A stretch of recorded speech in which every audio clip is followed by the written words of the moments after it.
Ireo lohatenim-baovao antsika ary amin'ity alakamisy 7 Aogositra 2024 Profesora manampahaizana sady mpikaroka mikasika ny fiarovana sy ny fikajiana ny tontolo iainana 3 mirahalahy no nankasitrahan'ny fanjakana no tolorana Maro-Boninahitra. Ampiakatra ny lanja ny seha-piariana kakao eo amin'ny sehatra iraisam-pirenena ny fanjakana malagasy isiako ny bebe kokoa amin'ny toe-karena. Namoizana ain'olona marobe sy naharavana zavatra maro, fotodrafitrasa maro ny fiotsahan'ny ranomandry sy vatolampy avy any an-tendrombohitra tany Nepal.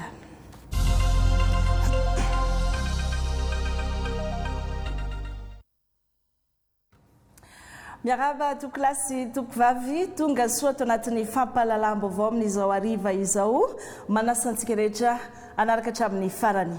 Manome lanja manokana sy mametraka ireo mpikaroka malagasy, ireo profesora amin'ny toerany ny fitondrana fanavaozana. Izy ireny no anisan'ny andrakina ny fampandrosoana ny firenena izay olovain'ny taranaka na amin'ny alalan'ny fampitana fahaizana io na ireo voka-pikaroana samihafa na ny fampiarana ny fahaiza-manaony araka ny sokajiny avy. Mpikaroka manampahaizana manokana mikasika ny fiarovana sy ny fikajiana ny tontolo iainana 3 mirahalahy no notolorana Maro-Boninahitra ho fankasitrahana azy ireo tamin'ny voka-pikaroana sy ny zava-bitany. Teny amin'ny lampam-panjakana Iavoloha no nanolorana ny Maro-Boninahitra sy nankasitrahan'ny fitondram-panjakana azy ireo.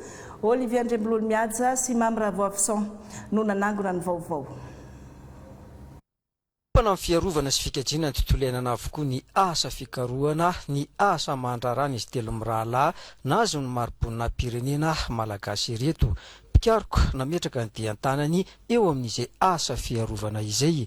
Ny profesora Jona Ratsimbazafy, primatologue, mitazona andraikitra maro samihafa, filohan'ny groupe d'études et de recherche sur les primates de Madagascar, NANZERP, ary ny sehatra nandritra ny 30 taona tao anatin'ny asa fikarohana sy fiarovana ny ariana voajanahary ka nampamiratra amin'ny Madagasikara manerana izao tontolo izao. Malagasy sy Afrikanina voalohany, voafidy filohan'ny International Primatological Society, izy ihany koa no nahita ilay karazana varika izay anisany kely indrindra antsoina hoe Microcebus Jona I. Ny profeseur Jona Ratsimbazafy notolorana ny Maro-Boninahitra, grand officier de l'ordre national.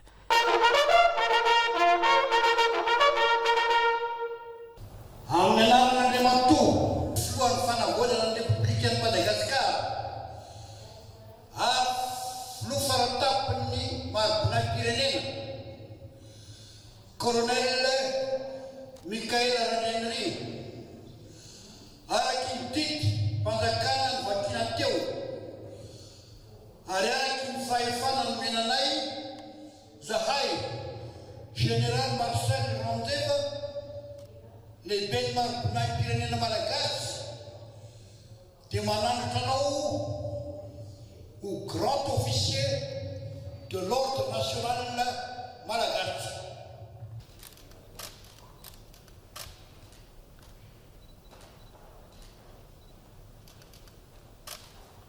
Teratany Amerikana kosa izy mirahalahy ireto dia ny profesora Steven Michael Goodman, mpikaroka sy biologista, manana ny laza manerana izao tontolo izao. 17 taona izy misehatra teo amin'ny tontolon'ny fikarohana sy fiarovana ny arena voajanahary teto a Madagasikara. Mpampianatra mpikaroka amina université maro eto amintsika ihany koa izy. Maheriny 90 karazam-biby sy zava-maniry tsy misy afa-tsy eto a Madagasikara izay izy no nahita azy ireo. Misy 77 ny lahatsoratra siantifika navoakany ary 30 ny boky nosoratany izay mifantoka manokana amin'ny arena voajanahary sy ny faritra rovana eto Madagasikara. Ary ny Dr Rochelle Alam Mittermeur, manampahaizana sy mpikaroka momba ny karazan-java-mananaina, manana ny lazany manerana izao tontolo izao. Ka isan'izany ny atsika eto Madagasikara, isan'ny ady ho an'ny fanetsehana ny famatsim-bola manokana ho an'ny fiarovana ireo karazam-biby sy zava-maniry tandendomindoza ary ny valan-java-bary eto Madagasikara, ny Dr Rochelle Alam Mittermeur.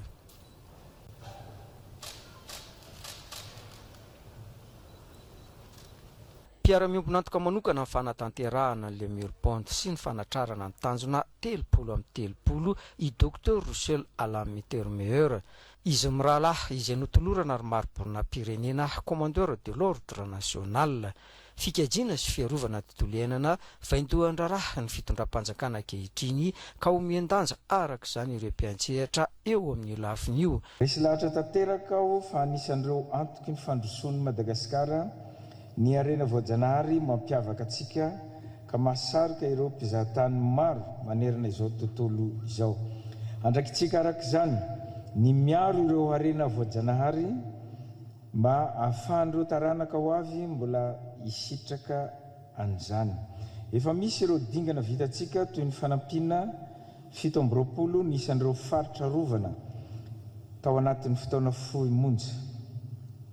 Raha malala nefa fa mbola maro ireo fanamby miandry antsika manoloana ny fiarovana ny tontolo iainana raha tsy hitanisa afa-tsy ny doroala sy ny fitrandrahana tsy ara-dalàna ireo karazam-biby sy zava-maniry maro izay tsy fahita afa-tsy eto Madagasikara mitenako. Fotoana izao anovantsika izany tantara izany andeha isika rehetra olom-panjakana olon-tsotra ny sehatra tsy miankina ny mpikaroka sy ny mpiaro ny tontolo iainana ifanometanana ka anao izay farahery iarovana sy hikajina ny tontolo iainana. Ary izao fotoanan'io izao dia entina ny ona izany fankasitrahana izany. Noho izany dia tsy hainy tsy hisaotra manokana anareo telo mirahalahy naneo ohatra tsara ho an'ireo tanora malagasy noporofinareo fa azo atao ny manolo tena mikaroka ary miasa ho an'ny tombontsoan'ny Madagasikara. Mirary fahombiazana feno hatrany ho anareo ny tenako. Mitodika aminao manokana aho Profesora Ratsimbazafy Jona. Zava-dehibe loatra ny asa fikarohana ataonao tsy ho an'ny Madagasikara ihany fa ho an'izao tontolo izao. Fitaratra sy filamatra ho an'ny vahoaka malagasy ny tanora sy ny taranaka rapitso ny ezaka mahatehidera izay vitanao sy mbola tohizanao hatramin'izao. Teto dia miantso mpiantsehatra ny mpiara-miombonantoka eo amin'ny fiarovana tontolo iainana ny filohan'ny fanavaozana ny repoblika mba samy hanao ny ezaka fiarovana sy fikolokoloana mba tsy andovany taranaka malagasy ny fahantrana sy ny fahasairanana raha mbola mitohy mandraka ankehitriny ny asa famitena ala sy zavaboary izany hoe sy mitaky ezaka sy fandraisana andraikitra avy amin'ny tsirairay avy amin'ny tompona andraikitra.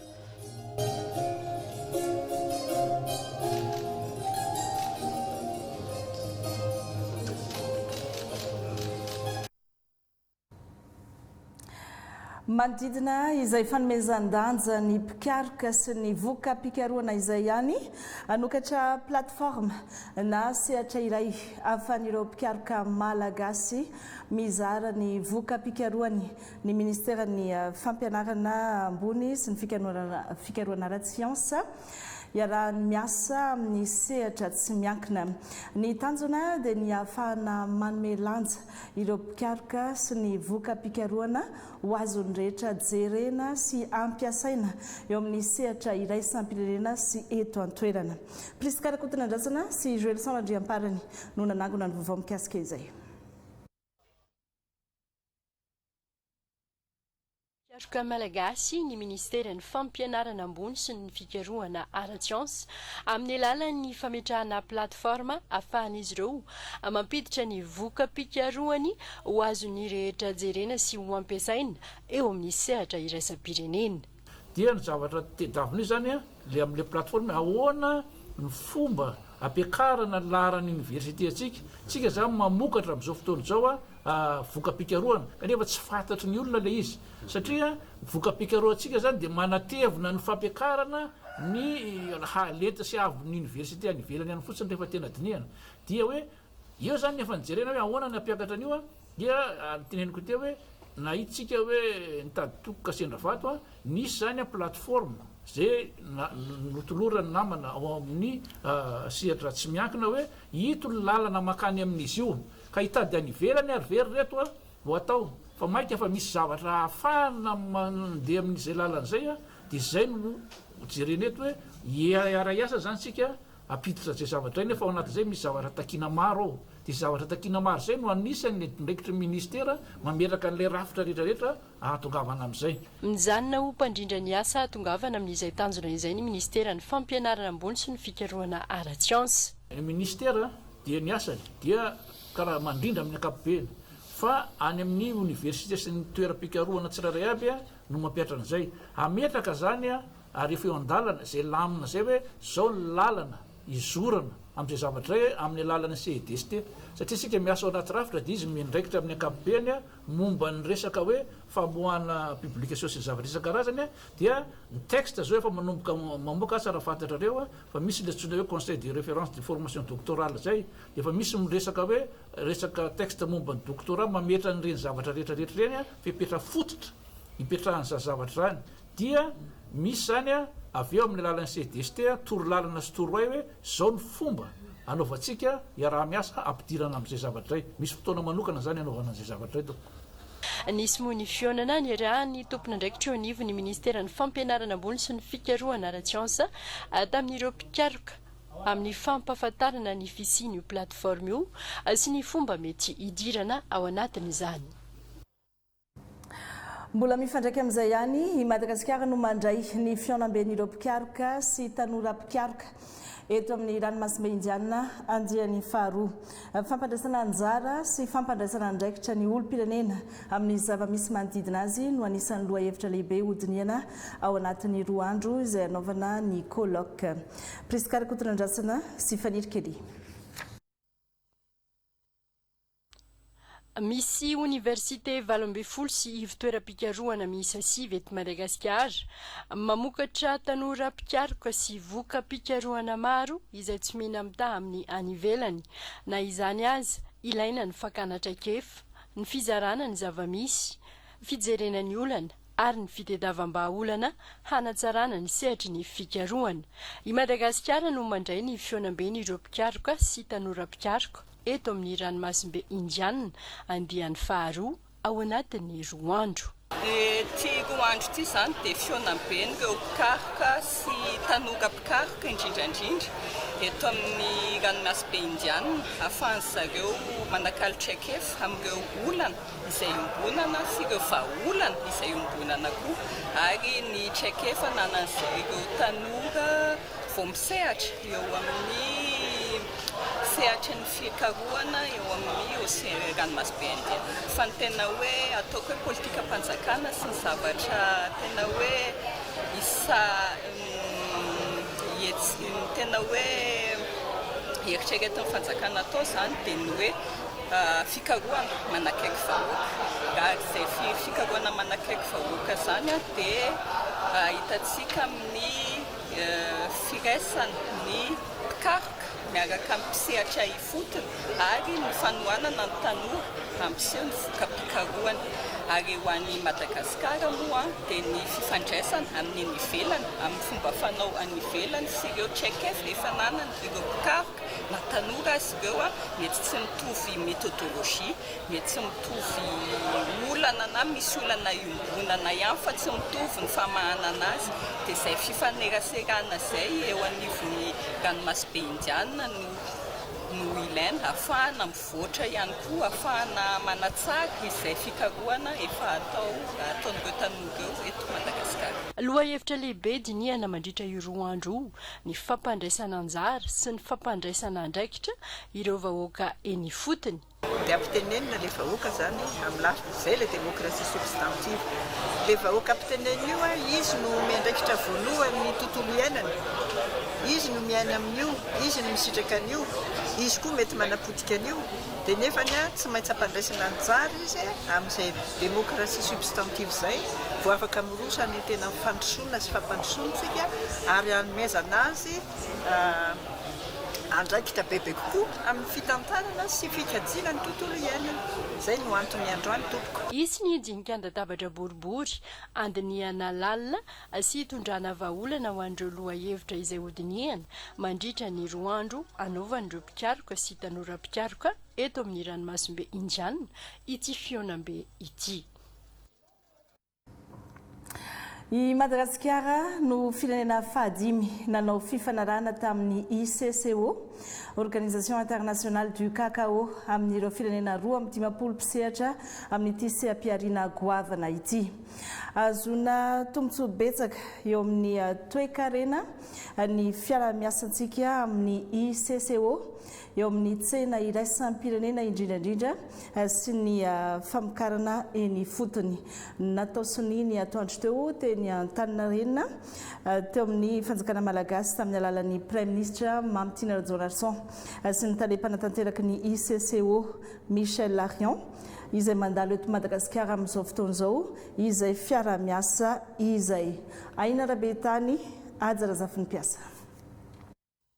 Hanoana sy hanome tantsorika ny mpamokatra sy ny tontolon'ny famokarana kakao eto Madagasikara ny fanjakana, hamoraina ny fahazona tany, ahafahana mamokatra izany mba hampiroboroboana ity seha-piariana ity hoy ny Prime Ministre lehibe ny gouvernemanta tamin'ity fifanaovatsy ny fifanarahana resam-pirenena hanatsarana ny seha-piariana kakao eto Madagasikara ity, izay niarahan'ny fanjakana malagasy sy ny tale-panatanteraka ny ICCO na ny Organisation Internationale du Cacao tamin'ny alalan'ny Michel Orion izay mandalo eto amintsika. Tanjona hoy ny Prime Ministre ny hioatra ny 5,1 taona vokatra kakao eto amintsika sy ampitombo isa ireo mpamokatra. Fa maninona no 15,000 taona fotsiny Madagasikara ngeza be ity. Fa mampirisika anareo zay ao anatin'ny famokarana vonina gouvernemanta raha ilaina amin'ny subvention. Vonina gouvernemanta anampy raha mila fiofanana ny olona vaovao iantsehatra ao anatin'ilay izy amoraitsika koa fahazahona tany amin'io zavatra io mahafahantsika manitatra satria icréer emploi be lehibe nareo anatin'izany. Tena aza amin'izany zany tany zay resako zay ity afaka anaovantsika diplomatie kakao, ity afaka anaovantsika tourisme, makatiny ny olona manahoana zany kakao malagasy zany. Ity efa misy le fofifa centre de recherche mety avy eto amintsika mipoira zavatra tsara be ho anay olona tahaka. Manamafy ny fahavonona ny gouvernemanta amin'ny fanomezan-danja ny seha-piariana kakao sy ny anjara toerana eo amin'ny sehatra iresa-pirenena izao ary teraka tombony maro lafy hoy ny ministry ny varotra sy ny fanjifana. Raha tsy teny aho ny fahafahan'ny Madagasikara zany manamafy ny fifampiresahana amin'ireo firenena mpamokatra any amin'ny ivelany manamafy ihany koa ny firesahan'ny Madagasikara amin'ny firenena mpanjifa. Ao anatin'izay ihany koa ny mety ahafahantsika mahazo tantsorika na ara-bola na ara-teknika mba ahafahantsika manatsara ny kalitao indrindra sy ahafahantsika mitady lalam-barotra.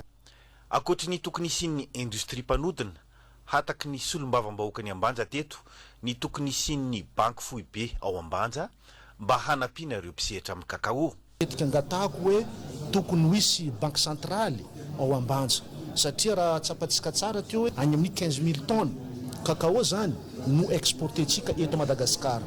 Raha 15,000 tonnes zany avadikitsika ny kilo any amin'ny 15 millions de kilos. Raha avadikitsika vola zany amin'izao vidiny zao 20 milliards magnaboaka 63 millions d'euros zany vola izay miparitaka agnatin'ny Ambanja ray manontolo. Fa matetika zany tsy maharaka ny banky. Rehefa tsy maharaka ny banky zany mananaroatra zany le mpividy lasa mividy ny farany mora zany ny akany le mpandraraha le vokatra ny tantsaha ery ambany ery. Mafaly be ny zavatra resany lehibe ny gouvernemanta teo hoe ifasiliteny izy ny fomba fazahoana tany hamboliana fa tena mafaly anay zany ary ezaka zay ilazany vahoakanay. Akoatr'ireo firenena efa mahazatra isan'ny tsena sy lalam-barotra amin'ity seha-piariana ity hoy ny ministra tompony andraikitra ny any Chine, Indonésie, Inde ary Russie. Fantaro tokoa fa ny distrika Ambanja no sompotry Madagasikara amin'izay vokatra kakao izay. Any no ahitana alana kakao be velarina indrindra raha eto amintsika. Fantatra eo amin'ny tsena iraisam-pirenena ny atsara ny kalitaon'ny kakao malagasy kanefa dia tsy mifanaraka amin'izany ny vidiny amin'izao fotoana izao. Isan'ny lohahevitra nodinina sy ny Kionandoha anatin'ny festival Sorna sorno io vidina kakao io etsika izay nanokafana ny festival tany Ambanja ao anatin'izay resaka fisapiariana kakao izay ihany. Maritra Markoto sy Roger Andriamanalina no any Ambanja amin'izao fotoana izao. 9:35 sy 2 taona isan-taona ny vokatra kakao ato amin'ny distrika Ambanja, izany hoe 700 ny kakao eto Madagasikara. Kakao izay isan'ny maro mpitady eo amin'ny tsena iraisam-pirenena noho izy manana kalitao tsara kanefa maro be ny fanatsarana tokony atao maro toerana ny vidiny. Ny olagnatsika zo aty mbola tsy mipetraka hoe ny mahatsara kalitentsika tokony prixtsika koa tsara, nefa ny olagnanay aty fotony prix tsy stable. Kakao vao niakatra tamin'ity herinandro ity 21 000 ariary, fa izy taloha tamin'ny 2025 45 000 ariary, dia nidina kahatramin'ny 15 000 ariary. Izao izy miakatra kely izy 21 000 ariary izy amintsika miresaka zao. Tokony ho izy fandraisana andraikitra bebe kokoa izy atao ny CNC moa izy araka lazaintsika zay ro moa ny mpisaitra voalohany premier responsable amin'ny kalitao kakao eto Madagasikara. Tokony misy karazana réforme na hoe fitondrasana vahaolana amin'ny fanatsarana ny kalitao kakao. Ny proposé-ny atao moa ny fametrahana laboratoire izay magnaraka norme internationale, satria moa ny eto amintsika araka an'izay information azonay moa ny karazana contrôle physique zany zavatra ataondreo fa tsy misy karazana hoe analyse tegna approfondi zany amin'ny le izy. Amin'ny fanarahana ny fivoarana ara-toekarena sy hanomezana lanja ny kolontsaina dia nasiana isan-taona ny festival-na Sorona.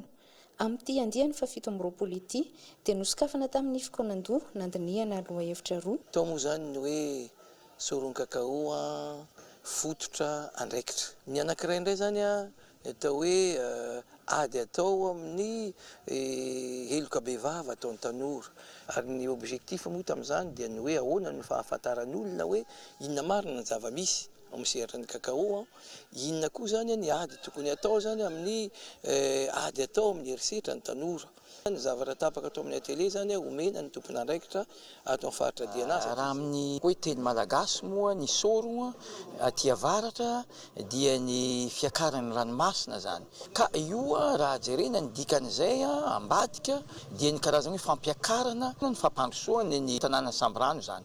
Ary tafiditra ao anatin'izay resaka objectif-n'ilay sorona zay zany ny tourisme. Na resaka amin'ny plage zany, na resaka hoe plante médicinale zay azo mba tsy diny le ataoko hoe le touriste zany rehefa tonga eto dia tokony tena ho développena be resaka culture zany dia aseho zany mba hafantaran'le olona fa hoe zao zany ny resaka culture misy eo amin'ny zany sakalava be mazava zany.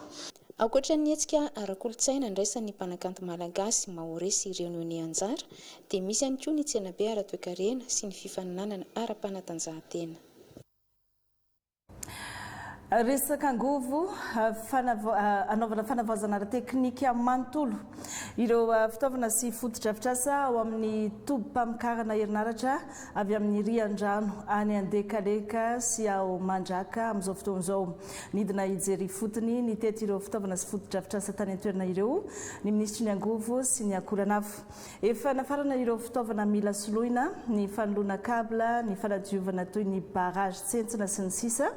Efa miomana amin'ny fandatsahana orana artifisialy ihany koa ny tompony andraikitra mba hampiakarana ny ahavon'ny rano izay takin'ny rian-drano ahafahana mamokatra herinaratra araka ny tokony ho izy. Ny vaovao eo amin'ny rindran-tsary ny Tolotra Robson. Fotodrafitrasa sy fitaovana efa antitra, arafesina, simbasimba, tsentsina sy efa mila soloina na mila fanadiovana sy fanamboarana ny ankamaroany ireo fotodrafitrasa sy fitaovana ao Andekaleka sy Mandraka amin'izao. Tobi-pamokarana herinaratra avy amin'ny rian-drano mamatsy ny ankamaroany filana rangovo ho Antananarivo sy ny manodidina. Ny fidinana ifotony nataon'ny ministry ny angovo sy ny akoranafo Rabearmanga Radonirina Luka no nilazany fa fomba fiasa vaovao no atao. Tsy miandry fitaovana ho simba tanteraka, tsy afaka mandeha intsony vao manolona manamboatra fa tonga dia atao avy hatrany ny fanoloana izay efa hita fa mila soloina, izany hoe révision générale mihitsy no atao. anisan'izany ohatra ireto vata mpanova herinaratra na transformateur ireto efa nanafatra avy hatrany ny ministera ary ho tonga tsy ho ela miaraka amin'ireo fitaovana maro samihafa miaraka aminy. Fitaovana hita fa efa hosoloana dia ny transformateur mécanique 41 MVA zany efa nafarana tokony tonga amin'ny volana novembre zao. Nefa ankoatran'izay dia mety misy fitaovana maro ihany koa mety tokony hosoloana ty satria efa antitra. Raha hita zao dia misy pompe ao ambany eo tokony hosoloana fa manjary mampisy inondation ohatra ka tsy miasa tsara ireo pompe ireo dia mampisy fiantraikany amin'ny fitaovana ampiasaina ato zany raha doborano le fitaovana. Tary amin'ilay barrage nijerena tary zao dia hita ihany koa hoe efa antitra ihany na le infrastructure io na le fitaovana ao. Misy fitaovana fanalana fako ao anaty rano zao tsy mandeha. Nefa fitaovana io tokony ilaina ialana amin'ny fahatsetsehman'le barrage zany dia ilaina le fanadiovana dia io zao mbola angatahana fanamboarana. Ankoatran'izay na le superstructure io raha hita hoe somary efa antitra dia rehefa hoanaovana étude zany hoe ahoana ny hanamafisana azy. Misy an'le câble io fisintomana an'io le fitaovana anaovana anakanana ny rano io hita hoe efa antitra ihany koa dia ilaina zany mba eritreretina ny hanoloana azy reny fitaovana isanisan'ireny. Ny fikojakojana sy ny fikolokoloana ireo fotodrafitrasa sy ny fitaovana araka ny tokony ho izy ihany no miantoka ny fampiodinana ny tobi-pamokarana herinaratra tsy tapaka, hisoroana ny délestage sy ny fahatapahan-jiro. Azo antoka ihany koa fa hitombo ny tanjaky ny famokarana rehefa vita ny fanoloana ireo fitaovana efa mila soloana ireo. Raha ny fantatra ihany koa dia anatin'ny vanim-potoana ny maintany sika izao, miena be ny rano ao andekaleka. Amin'ity farany herinandro ity no andatsaka orana artifisialy amahana ny olana ny ministera ny angovo sy ny orinasa JIRAMA. Amin'izay resaka herinaratra izay ihany tato anatin'ny andro vitsivitsy miverimberina ny fahatapahan-jiro eto amin'ny tambazotra iraisana Antananarivo. Olana ara-teknika mahazo ireo milina mpamokatra herinaratra ao amin'ny TAC Ambohimanambola no voalazan'ny JIRAMA fa mahatonga izany. Milina iray manana tanjaka hatramin'ny 12 mégawatt no tsy afaka miasa noho ny fahasimban'ny ampahan'ireo pièces ao anatiny. Efa mitady vahaolana amin'ireo olana ireo ny JIRAMA amin'izao fotoana izao. Rivaravonarivo sy Tojo Fanomezana.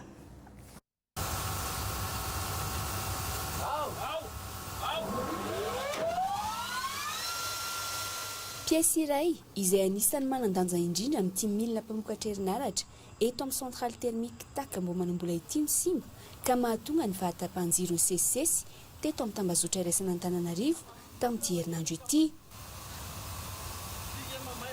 Nanomboka ny alatsinainy 7 aogositra teo ny tsikaritra ireo teknisianina ny fahatomombanana an'izy. Ny alarobia 9 aogositra kosa no voafatra mazava izay pièce simba izay ka nahafahana nanao ny dingana rehetra ahitana azy. Amin'izao fotoana izao zany mitady ny JIRAMA an'io pièce io zany dia afarana farak'izay aingana ho tonga eto Antananarivo zany. Fandray tsy tapaka amin'ireo orinasa any ivelany tenako amin'izao fotoana izao amin'ilay manana mitovitovy amin'ny tony zany mba ahafahana na mijery na dia tsy vaovao ara fa hoe zavatra reconditionné ahafahana aloha mamonjy vonjemaika zany. Sanatria ka ela le fanafarana zany dia mety andefa olona mihitsy makany amin'ilay toerana ahitana an'ilay pièce zany efa manomana ny taratasy amin'izao zany raha hoe misy fandehanana tsy maintsy andehanana makany dia olombelona mihitsy mandeha makany raha ohatra ka mbola ela ilay atao hoe fanafarana n'ilay entana zany. Na izany aty zany anefa tsy hoe mijanona fotsiny andro an'izay zahay zany fa miezaka ny teknisianina izay tazanareo andro manalina izay miasa eto mijery ny vahaolana zany ahafahana hamerenana nyity TAC ity zany. Manana tanjaka 5.10 hatramin'ny 8.10 mégawatt ity milina misy olana ary tsy afaka mihodina sy mamokatra ity. Izany hoe mitana anjara toerana lehibe eo amin'ny famatsiana. Vao misy zany milina anankiray fotsiny miala amin'ny tambazotra dia mivadika ho fahatapahan-jiro zany zay zavatra zay. Ka izay ny zavatra misy amin'izao fotoana izao manodididina ny 5.10 ka hatramin'ny 8.10 mégawatt eo ny tanjaky ity milina maty simba ity zany izay mivadika amin'izao fotoan'izao izay délestage hitanareo amin'ny tambazotra sy izay aparitako ny orinasa jirama amin'izao fotoan'izao. Etsy ankilany manampy amin'ny famononan'ny banga ny famokarana avy amin'ireo mpamokatra herinaratra azo avy amin'ny herin'ny masoandro izay mandeha tsara avokoa raha toa misy toy ny ao Ambatolampy, Mangatany, Ampangabe, Ilafy ary Ambatomirahavavy. Zay ny resaka famatsiana herinaratra. Amin'ny resaka famatsiana solika kosa, isy solika ho ampindramina sy amidiny SPM, orinasa mpanjakana mpanafatra entana ilaina andavanandro amin'ireo vondron'ny mpandraraha amin'ny solika na ny GPM. Fiara-miasa ny SPM sy ny GPM mba hiantoana ny fitohizan'ny famatsiana solika eto Madagasikara, hisorohana ny fahabangana sy hitazomana ny fahafahan'ny tsena mamaly ny filan'ny mpanjifa. Androany no natao sony teny amin'ny ministeran'ny angovo teny Ampandrianomby ny fifanaraha-piara-miasa teo amin'ny rotonta. Rivaravonarivo sy Firarjaona.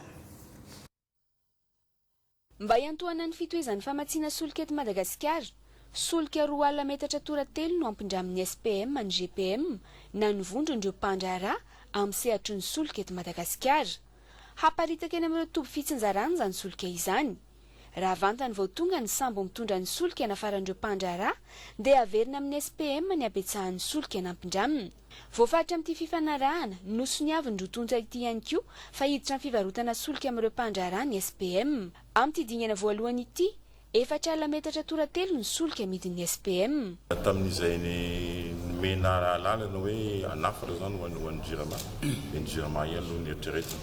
Fa le androany io tsindriky foana izy noho ny hoe tonga ny sambony fanjakana aloha tonga taloha dia tsy afaka niditra ny sambony zaro pétrolier. Dia zay no tonga ny hoe ampindramina zaro satria araka ny fantatsika tsy mahampy ny any amin'ny GRT nampidirana anazy rehetrarehetra ohatra sambona koa nanaovana anazy.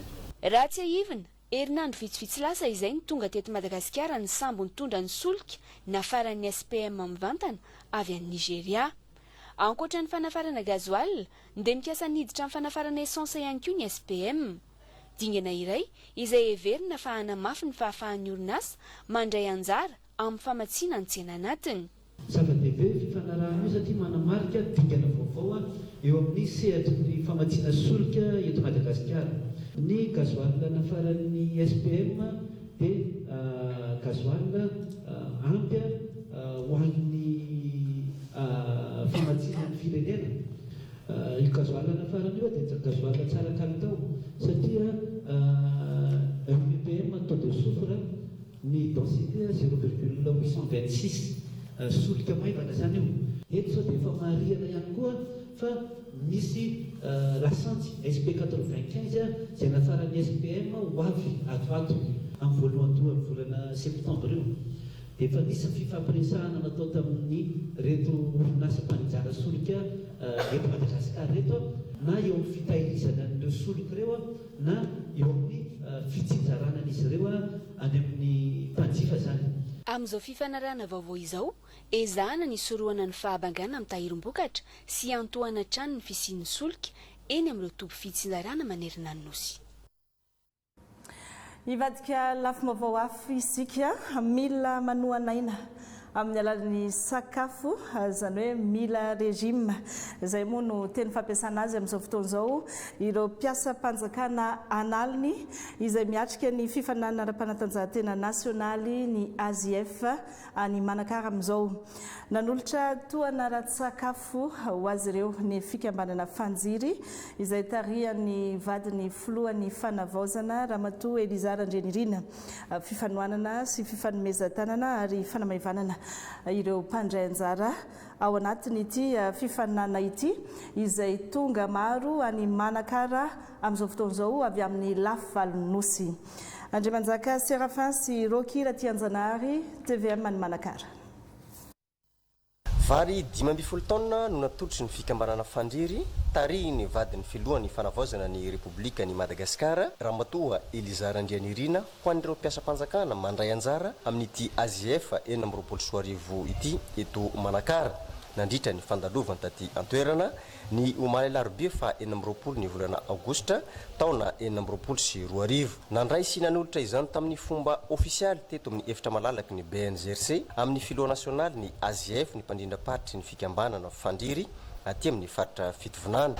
Ny association Fandiry moa zany izay tarihan'ny Ramatoa Elizara-Ntenirina vadin'ny filohan'ny fanavozana Repoblika Madagasikara dia nanome tolo-tanana an'izy ireo ny AZF amin'izao fikarakarana ny resaky fanatanjahantena izay iraisany mpiasam-panjakana manerana nosy izao. Izay natao dia mba fanolora-tanana fanoana satria araky ny teny filamatry ny fikambanana Fandiry dia hoe sambatra izay mifanamatra. Izay zany no antony mahatonga anay eto amin'ny toerana ity manotra amin'ny fomba ofisialy zany an'izay fanomezana avy amin'ny ramatoa filoha nasionaly ny Fandiry izay. Ho an'ireo mpandray anjara rehetra amin'ny AZF izay natao teto manakarak'ity zany no misitraka anjara fanomezana izany. Hisy fandaminana sy fandrinana manokana ireto fanomezana ireto hoy ny filoha nasionaly ny AZF Andrianarson Jaime Boutoussera di John Love. Fizarana io mora satria fantatra ny effectiva zany hoe arakaraky ny effectiva mpiasam-panjakana tonga aty zany misy ministère mitondra délégation 300 400 misy ministère nefa mitondra délégation 220 520 donc en fonction les nombres zany tsy zaraina hoe tsy maintsy mahazo rokona telo isaky ministère fa arakaraky ny délégation tonga aty ny zarana anazy fa misy ny fandaminana napetraka anay zany ary rana miasa amin'ny tompony andraikitra eto toerana sy ny zareo mpamosariky fanampiana televisorana manatolotra anay ny vadiny filohan'ny fanavozana Repoblika Madagasikara satria sambany mba nisy zavatra ohatr'izao ary mampetsiko ary nisy ny zavatra surprise ho anay satria rahantsika mafantatra ny situation ny mpiasam-panjakana sasany misy tsy manana moyen sasany misy mianto-tena sasany hitako hoe manamevana ny fipetrahana ty manakary zao zavatra zao ary tsy misy hery sy tosika lehibe hanamaivana ireo mpiasam-panjakana izao fanomezana avy amin'ny fikambanana Fandiry izao hoy ireo solotena ny mpiasam-panjakana izay nisitraka ity fanomezana ity ary makasitraka izao hetsika mateidera hataony ramatoa vadiny filohan'ny fanavaozana ny Repoblika izao. Fa mbola mitoy ihany koa ny fizarana fanampiana avy amin'ny fitondram-panjakana amin'ny alalan'ny BNGRC ao amin'ny distrikany Toamasina faharoa fokotany maromaro no nisitraka izany anatin'ilay tetikasa Vonjelongo 2. Olivier Ndreblolo miaja. Raha ny teto amin'ny fokotany ambodiriana kominy Fanandrana dia tokantrano raiky amby 570 no nahazo tohana ara-tsakafo.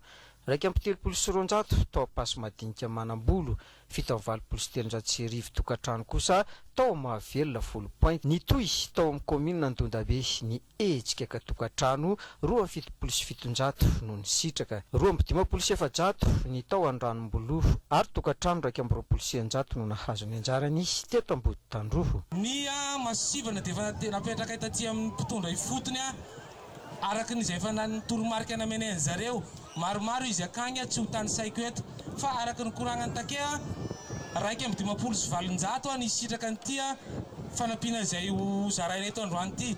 Ny fanampiana izay ho zaraina dia tsara mazava amintsika jiaby. Misy akao vary 20 kilao sasany isa tokantrano, misy menaka 2 litra dia misy voamaigny 2 kilao sasany isa tokantrano. Ny isa izay efa nikoragniny monsieur le maire teo zay ny sitraka amin'ity voalohany ity fa mbola maro no ho avy afara.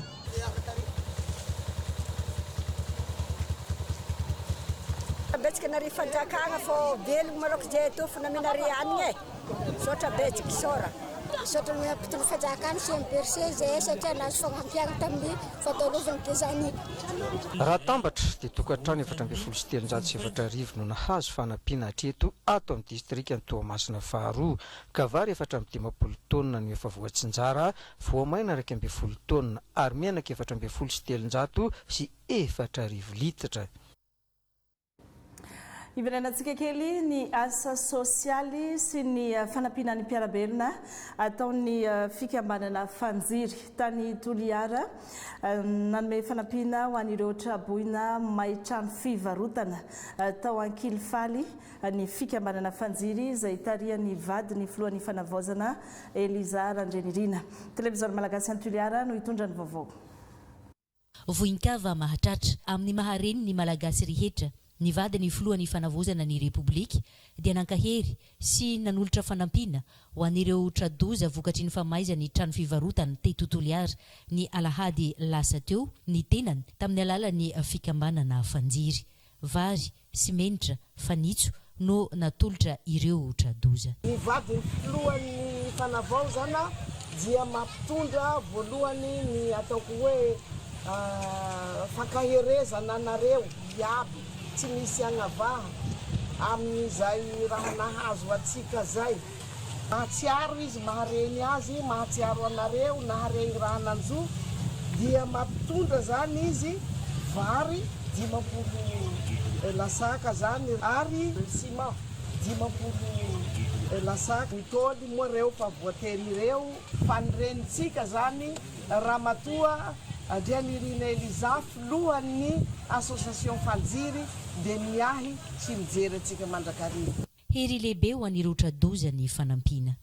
Dia zava-dehibe ho anay loatra ny fahitana ianareo verimberina mijery ny fianakaviana izay atao hoe ny arambony. Ary hery lehibe ho anay tokoa dia sitraka stelina totola sitraka stelina totovavy ampitaina any amin'ny voalohan'ny fanjakana. Zava-dehibe anay fa voarainay ny tatitra sy ny afatra izay nampitondrainareo tonga tapelatananay Soamatsara. Hoe la fiadidina fitondrana ianareo. Marina fa 20 ireo trano fivarotana may ary 10 kosa ireo voaroba teto Toliara ny alahady lasa teo.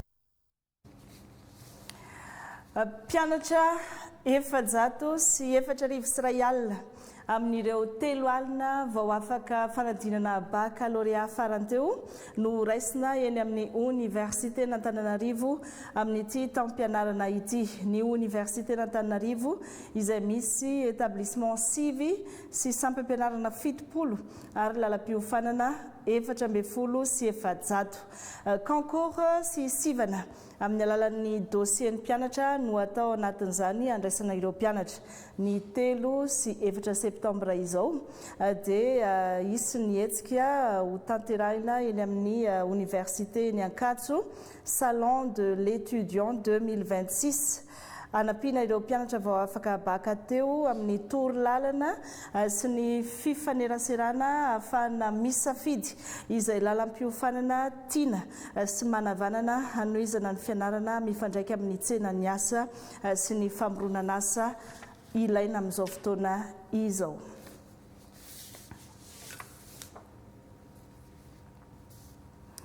Mikasika izay indrindra sehatrasa mbola anisan'ny malalaka eto Madagasikara ny fitsaboana nify izany hoe ny fanaovana dentiste izany. Mbola vitsy ny malagasy manao fikojakojana sy mikarakara ny momba ny fahasalaman'ny nify sy ny aty vava amin'izao fotoana izao. Eo ny tsy fahazarana, eo koa ny tsy fisian'ny fahefana.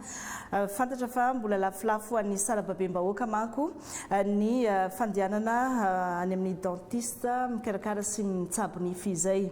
Etsan-dany dia mbola tsy ampy ihany koa ny dentiste eto amintsika raha mihoatra amin'ny isan'ny mponina araka ny efa voalaza teo ihany. Na izany aza dia maharaka tsara ny firoborobon'ny fivoarana amin'ny fitsaboana nify sy ny aty vava ny dentiste eto Madagasikara. Anatanteraka hetsika izy ireo amin'ny 30 sy iraika amin'ny 30 oktobra ho avy izao hifampizarana traikefa sy ny hita vao na ny innovation eo amin'izay tontolo ny dentisterie izay. Nalsora Andriamasinoro sy Jakila Kotomanga. Andro ny siansa mila maraka izany ny lafim-pianana rehetra indrindra ny tontolon'ny fahasalamana.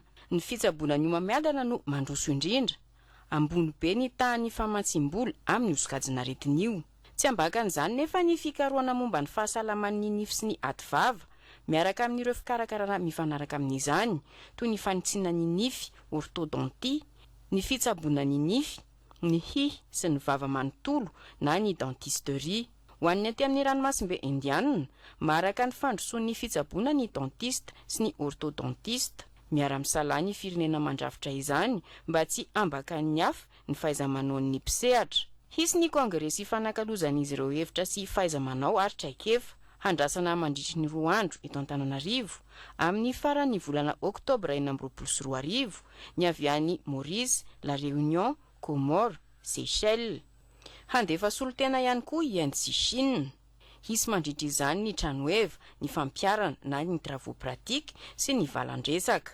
Tsy afaka miolon'olona samy rereto tsika zany fa tsy maintsy mifandray amin'ireo firenena manodidina amin'izay fitsaboana nify sy ny atovavy zay fanakalozana traikefa sy fahalalana ary fahaizana mampanao ihany koa satria araka voalaza teo misy conférencier maromaro pitany faiza misy malagasy mandray anjara amin'izay fampitana an'izay traikefa zay fa tombontsoa maro ho an'ny mpitsabo nify sy izay rehetra momba misehatra ny fitsaboana nify sy ny atovava no azo avy amin'io. Eto Madagasikara manokana tsy ampy ny mpitsabo momba ny nify. Dokotera iray ho an'ny olona 2.3 alina isa. Lafo ihany koa ny saran'ny fitsaboana. Satria mitombo foana le olona, le dentiste nefa mpitsabo nify nefa tsy afaka ampitomboana mihitsy satria voafetra ihany ny toeram-pifanana izay tokana misy aty amin'ny ranomasimbe indianina ao amin'ny STM ny Mahajanga. Saran'ny fitsaboana ny nify zany dia lafo na ny fitaovana na ny produit ampiasana satria farana avokoa fa raha miohatra amin'ny vidiny taony ampitan-dranomasina kosa raha zavatra mitovy dia azo lazaina hoe mora ny eto amintsika satria mitady an'izay hoe fanomezana fahafapo ny mpiarabelona zay zany. Somary marefo ny fahasalaman'ny nify sy ny atovava ho an'ny mponina any amin'ny faritra Atsinanan'ny Nosy. Ambany dia ambany mantsy ny tahan'ny Sokay ao anatin'ny rano fisotro. Mifanohatra amin'izay kosa ny any amin'ny faritra Atsimo. Ireo mponina any amin'ny faritra Atsimo any dia mihinana zavatra karazana mafimafy, anokotrana mangahazo miaraka amin'ny hena sy ny sisa sy ny sisa. Zany hoe ireo zavatra malemy ireo no tena manimba ny nify fa tsy ny zavatra mafy tahaka an'ireny. Torohevitra matetika faheno ikolokoloana ny nify sy ny atovava, ny fanoloana ny borosy nify indray mandeha isan-telo volana, ny tsy fihinanana sakafo mamy loatra fa indrindra ny fanatonana mpitsabo nify indray mandeha isan-taona ankoatra ny fiborosiana nify in-3 isan'andro. Loza goavana no namelany Nepal fiotsahan'ny ranomandry sy vatolampy avy any an-tendrombohitra niteraka tondra-drano mahery vaika sy riapotaka be tampoka. Nandrava tanàna maro sy foto-drafitrasa maro tany an-toerana izany olona 900 no efa namoiny mbola maro ihany koa ireo tsy hita. Eo ny loza efa tranga fa mbola atahorana be ihany koa amin'izao fotoana izao nisy ny tondra-drano vaovao vokatry ny fivangongon'ny rano any amin'ny faritra ambony ao Nepal izay ihany. Rivara Vonarivo.